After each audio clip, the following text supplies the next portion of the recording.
Hello students, welcome to the PNT coaching classes learn easily and smartly. तो आज हम पढ़ने वाले एक टॉपिक जिसका नाम है हैजार्ड्स ऑफ डोमेस्टिक सर्किट्स।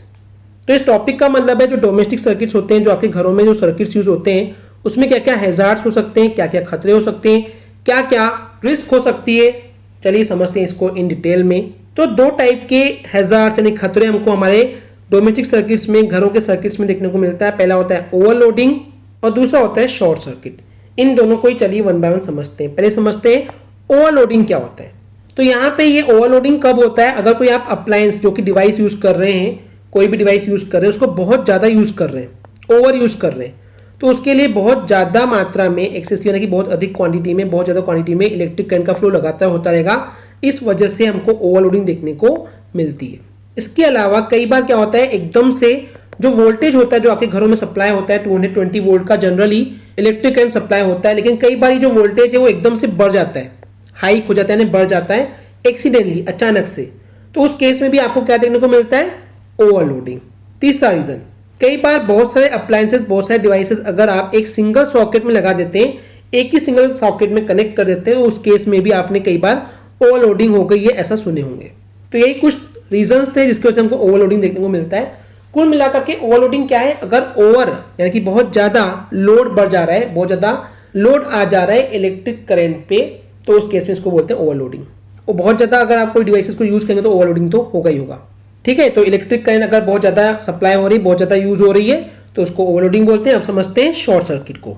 तो शॉर्ट सर्किट कब होता है, आपने सुने होंगे कई बार शॉर्ट सर्किट की वजह से कहीं पे आग लग जाती है, कुछ हो जाता है, राइट, स्पार्किंग होती है, चिंगारी निकलने लगती है। तो ये कब होता है, अगर गलती से कभी न्यूट्रल वायर और लाइव वायर यानी कि पॉजिटिव वायर अगर ये आपस में कांटेक्ट में आ जाते हैं, एक दूसरे से टच हो जाते हैं, अगर कहीं से छिली हुई रहती है ये वायर्स, केबल्स, और आपस में डायरेक्ट कांटेक्ट में आते हैं, चिपक जाते हैं, तो उस केस में एब्रप्टली अचानक से वहां पे इलेक्ट्रिक करंट का जो फ्लो है वो बढ़ जाता है, एंड इसी को बोला गया शॉर्ट सर्किटिंग। तो सीधी सी बात है, यहाँ पे जो लाइव वायर है और जो न्यूट्रल वायर है, इनमें से इलेक्ट्रिक करंट तो फ्लो हो ही रही है। और पिछले वीडियो में हमने पढ़ के भी आए हैं कि डोमेस्टिक वायर में क्या होता है, जो लाइव वायर है ये उन डिवाइसेस को इलेक्ट्रिक करंट देने का काम करती है, और जो न्यूट्रल वायर है ये उन डिवाइसेस से इलेक्ट्रिक करंट लेकर के वापस जाती है। अब दोनों की डायरेक्शन अपोजिट होगी तो प्रॉब्लम तो होगी। तो अगर ये डायरेक्टली कांटेक्ट में आएंगे एक दूसरे के, तो उस केस में अचानक से क्या होता है कि यहाँ पे शॉर्ट सर्किट हमको देखने को मिलता है। अभी शॉर्ट सर्किट नहीं हो या इससे कोई प्रॉब्लम क्रिएट नहीं हो, इसके लिए हमारे घरों में क्या यूज करते हैं, हम लोग फ्यूज को यूज करते हैं। तो फ्यूज को यूज करने से क्या होता है, जो हमारे सर्किट्स हैं या जो हमारे घरों में जो सर्किट्स है, डोमेस्टिक सर्किट्स हैं, उसको प्रोटेक्ट करने का काम कौन करता है, फ्यूज करता है। ठीक है, तो फ्यूज सिर्फ शॉर्ट सर्किट से ही नहीं, शॉर्ट सर्किट से भी बचाता है, साथ ही साथ ओवरलोडिंग से भी बचाता है।